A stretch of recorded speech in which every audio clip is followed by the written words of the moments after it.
আসসালামু আলাইকুম সম্মানীয় ভাই বোনেরা, আপনাদের জন্য একটা সুখবর নিয়ে এসেছি।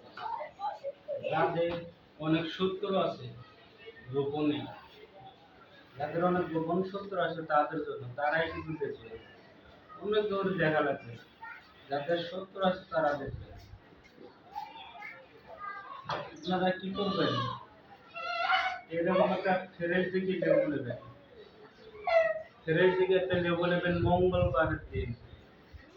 দিনটা হবে মঙ্গলবার বা অমাবস্যা হলে ভালো হয়।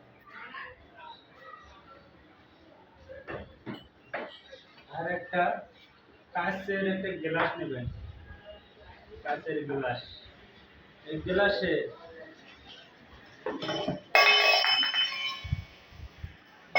এক গ্লাস জল পানি নেবেন।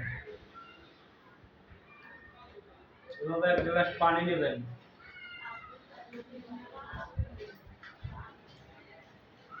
আর একটা মার্কার কলম নেবেন। না, মার্কার কলম নেবেন। যদি কেউ সত্তরের নাম জানে তাহলে এই জায়গার মধ্যে সত্তরের নাম লিখবেন। ঠিক আছে?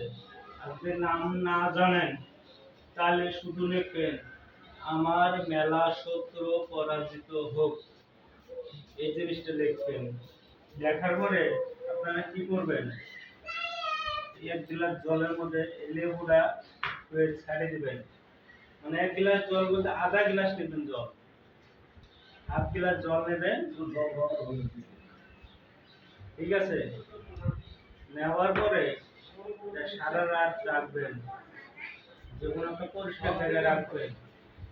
পরের দিন সকালবেলা উঠবেন। পরের দিন সকালবেলা ওঠার পরে আপনারা এটা নিয়ে যাবেন যে কোনো ফাঁকা মাঠের মধ্যে। একটা গাঁদা খুঁড়বেন। গাঁদা খুঁড়ে এটা ঢাললে, জলটা শুধু লেবুটা শুধু ঢাললে মাটি দিয়া দাফন করে দিয়া বাড়ি চলে আসবেন ইনশাল্লাহ। আপনার যত শত্রু থাক সব শত্রু আপনার কাছে মাথা নিচা করবে, যারাই শত্রুতা করবে। আল্লাহ হাফেজ।